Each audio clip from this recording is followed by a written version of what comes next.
السلام عليكم، اهلا بكم في حلقه جديده من الهبد والشفاخ. معاكم دكتور فويس محمد عادل. طبعا احنا برنامجنا بنجيبه منين؟ بنجيبه من كوكب زحل الفخم. بنجيب اي موضوع من الثقافه، من التاريخ، من السياسه، من الدنيا، بنهبد ونقلش بفخامه، بس في الاخر ايه؟ ايوه، لازم نستفيد حاجه.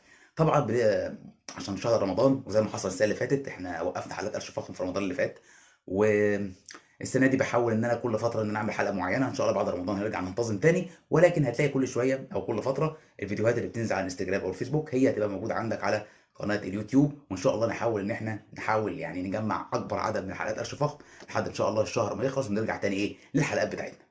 النهارده يا ولاد هنتكلم عن حاجه مهمه قوي وحاجه جميله. في بعض الناس دايما بتحس انها بتحاول انها تفرض رايها وسيطرتها على الناس. بمعنى ايه؟ بيحاول ان افكاره وطريقته في حل المشكلات او الحكم على الناس هي دي الطريقه الوحيده الصح، وما دون ذلك فهو غلط وعبث. يعني بياخد المعطيات ويفضل يلعب بيها ويجيبها يمين وشمال عشان يثبت فكره واحده بس في دماغه، ويظبط الموضوع كله على مقاس دماغه هو بس. ومن هنا تيجي قصه وحكايه حلقتنا النهارده. قصه حلقتنا النهارده هي من اسطوره يونانيه قديمه من الميثولوجيا الاغريقيه. وطبعا زي ما انتم عارفين اساطير اليونان والاغريق فيهم هبد وفانتازيا وحاجات حلوه، واخد بالك، بننبسط بيها. الحصانه اللي بتطير والناس الجميله وزيوس وهيركليز وحاجات حلوه كده. فاسطورتنا النهارده عن واحد اسمه بروكروست. ده يا سيدي كان راجل حداد، كان موجود في مدينه اتيكا في اليونان. هو كان راجل حداد زي ما قلت لك، ولكن كان بيعمل قطع طريق. اي أيوة والله قطع طريق، بس ازاي؟ كان قطع الطريق بطريقه مختلفه شويه. ده راجل كان بيقف في قلب الطريق، يجي اي مسافر جاي عليه ولا حاجه، هوب يستقبله: مساء الخير، اهلا وسهلا، انا شايفك تعبان من السفر، ما تيجي عندي تريح. المهم ياخد الراجل من دول ويروح على بيته وياخده ويضيفه ويعشيه وزي الفل. قال طب ما 100 100 اهو. لا استنى بقى، اللي جاي ده عبس العبس. بعد كده ياخد الضيف من دول ويروح داخل على السرير بتاعه وينيمه. وهنا تبدا الحدوته. بروكروست كان صنع في بيته سرير من الحديد عشان ينيم عليه الضيوف بتوعه، وكان اسمه البروكروستيان بيد، السرير البروكروستي. تخيل كده ان سرير داخل في اسطوره من الميثولوجيا الاغريقيه وله اسم اكيد فيها باله. المهم يا سيدي الراجل بعد ما يخش وينام على السرير البروكروستي الحديد وزي الفل 100 100، يروح بروكروست جاي وهو نايم وداخل عليه. طبعا هتقول لي مثلا عايز يشربوا شويه ميه ولا حاجه، ولا يحكي له حدوته قبل النوم. لا والله، الراجل بيخش من دول يلاقيه نايم وزي الفل، فيبص عليه على السرير يلاقي الراجل طويل على السرير شويه، يعني السرير اقصر منه. يعمل ايه؟ يروح جايب المنشار وقاطع رجليه ويخليه على قد السرير بالظبط. طيب افرض دخل ولقى راجل قصير نايم على السرير، ما بالعكس بقى، احنا بنقطع لو راجل طويل. لو راجل طلع قصير بيقوم بشده من اطرافه لحد ما تتمزق وتتكسر ويبقى على قد السرير برضه. من القصه المرعبه دي يا اولاد، اللي هي اشبه بحواديت العفاريت اللي بتخوف العيال الصغيره، اللي هي بتبقى حواديت قبل النوم كده والعياذ بالله من النوع ده، هنجد ان بروكروست او النظريه البروكروستيه اللي ظهرت من القصه دي، اللي كانت بتسمى عند علماء النفس البروكروستيانيزم. ايه بقى النظريه دي اللي بتدور عليها قصه الحلقه على المقدمه اللي انا قلتها في الاول؟ بروكروست كان بيشوف ان المثاليه هي فكر في دماغه هو بس، ومعايير بتيجي حسب تفكيره هو فقط. بمعنى ان هو بيخش على السين من دول بيلاقي الراجل المسافر او ضيفه نايم عليه، فلو لقاه اقصر او اطول اذا فهو بيخالف المعايير والمقاييس اللي هو حطها. اذا كان طويل ادينا بننشره، واذا كان قصير ادينا ايه؟ ادينا بنشده. ليه؟ لان هو كان في دماغه معايير معينه للمثاليه موجوده في دماغه هو بس، والمعايير دي لو اختلفت، اللي هي كان طول المسافر او قصره على حسب السرير، يبقى الراجل ده مخالف للمثاليه اللي في دماغه. فكان بيحاول يطبق المثاليه دي بالعافيه. ومن هنا جت اسم النظريه بتاعته اللي هي نظريه البروكروستيه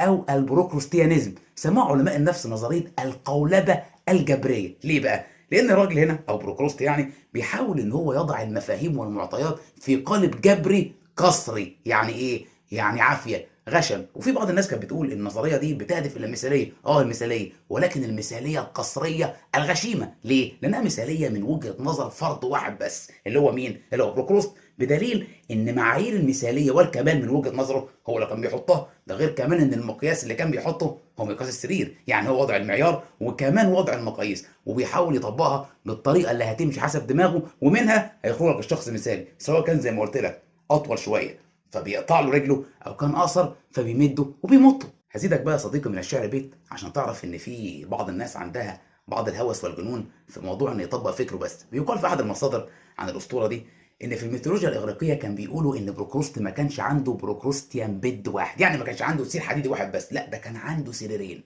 واحد طويل وواحد قصير. هتقول لي اشمعنى؟ اشمعنى هنا؟ عشان يطبق معايير المثاليه بدماغه هو بس في الحالتين زي ما هو عايز. ازاي؟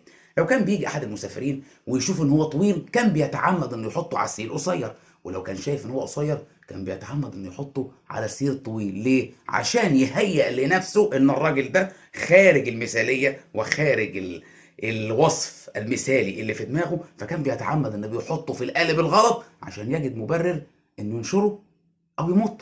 منتهى الجنون، ده كان مجنون رسمي، ده كان مخبول. خدت بالك؟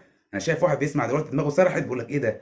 يعني انا كده حماتي البروكروستيه هي ومراتي؟ لا بالله عليك اهدى، ما توديش نفسك في داهيه، احنا مالناش علاقه، خلينا في بروكروست الراجل المجنون ده. فهنا تظهر النظريه دي عند علماء النفس، وزي ما قلت لك القولبه الجبريه، ان انت ازاي تحط معايير وحاجات في دماغك انت، بس معطيات معينه انت اللي بترسمها وانت اللي بتحطها وانت اللي تحطها للناس انها تمشي عليها، ومن خرج عن هذه المعايير وهذا النظام فقد كفر وخرج عن المله. يعني هو يا ده يا ده، مفيش حاجه تانيه. الناس اللي بتسمع دلوقتي مستنيه نهايه تلك الاسطوره الاغريقيه والراجل المجنون بتاع السراير ده. طبعا كاي اسطوره اغريقيه زي ما انتم عارفين بيبقى في بطل، والبطل هنا كان اسمه ثيسيوس. ثيسيوس عمل ايه؟ والله راح لبروكروست، بص له قال له حبيب قلبي جزاء من جنس العمل، خده ونيمه على سرير من السراير بتوعه وقال له معلش انا شايف ان انت مش متظبط على ابعاد السرير. قال له طب هنعمل ايه يا ثيسيوس يا اخويا؟ قال له مالكش دعوه، وراح جايب المنشار وقاطع رقبته وظبطت طوله على السرير بتاعه بالظبط. النظريه البروكروستيه دي يا اصدقائي بتظهر لنا في حاجات كتيره جدا. يعني العلماء وعلماء النفس بعد ما قروا عن النظريه الاغريقيه في الميثولوجيا ووضعوها كنوع من انواع التفكير الفلسفي والمنطقي، وزي ما قلت لك ان الفلسفه الاغريقيه او الحكايات بتاعتها لو انت طلعت الهبد وشغل الفانتازيا اللي موجود فيها هتجد دايما ان عندهم بعد فلسفي ومنطقي قوي وعميق، زي اللي احنا قلناه بالظبط. ناس دماغها مصمطه، ما ينفعش غير المعايير والطريقه اللي هي شغاله بيها بس في الدنيا، ما ينفعش تخرج عنها. وده اللي كان بيعمله بالظبط بروكروست، ان هو ازاي بيوظف معاني الكمال والمثاليه، بس قلت لك المثاليه القصريه اللي هي الغشيمه على حسب دماغه هو لوحده، وما دون ذلك فهو غلط وملوش اي اساس من الصح. وهنا بتظهر لك عديد من النماذج في حياتك التي ترفض الاختلاف تماما. اللي في دماغي في دماغي، همشيك على ده، ما مشيتش خلاص مالكش دعوه. وهنا ثقافه الاختلاف عند الناس دي تقريبا معدمه، لان هم بيوضعوا جميع القوالب والمعايير في ايد ودماغ شخص واحد بس، هو اللي بيخطط، هو اللي بيقرر، هو اللي بيحط. ولولا اختلاف الاذواق لبارت السلع. عشان كده دايما ثقافه الاختلاف هي تقريبا اللي ماشيه الدنيا كلها. زي ما قلت لك لو ما فيش حد هيعوز دي وهيعوز دي وهيعوز دي، الحاجات دي خلاص مش هتتباع، هتبوظ، هتفضل راكده، هتفضل واقفه. وده نفس الكلام بالظبط في نظام الافكار. هتلاقي دايما عندك في الشغل او في الحياه او في البيت او ناس من اصحابك او اي حد انت بتقابله هذه النوعيه البروكروستيه بيتبع نفس المبدا ونفس التعليمات. عشان كده دايما بقول لك ثقافه الاختلاف هي من الحاجات الاساسيه واللي قائم عليها الكون ده، اللي الناس كلها بتتغير ولازم تختلف، مفيش حاجه دايما هتفضل على حالها. سبحان من يغير ولا يتغير، هو الله سبحانه وتعالى. اتمنى ان الحلقه النهارده تكون خفيفه وبسيطه وعجبتكم، وان شاء الله هنحاول ان احنا في شهر رمضان نكمل في حلقات قش فخم على قد ما نقدر. بس عايزك بقى تروح هناك انستجرام وفيسبوك، ان في يعني ضرب نار هناك ومقاطع قويه جدا من الفويس ميكس والكوميك.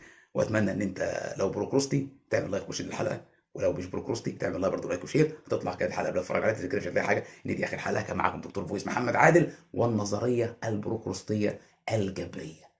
سلام عليكم.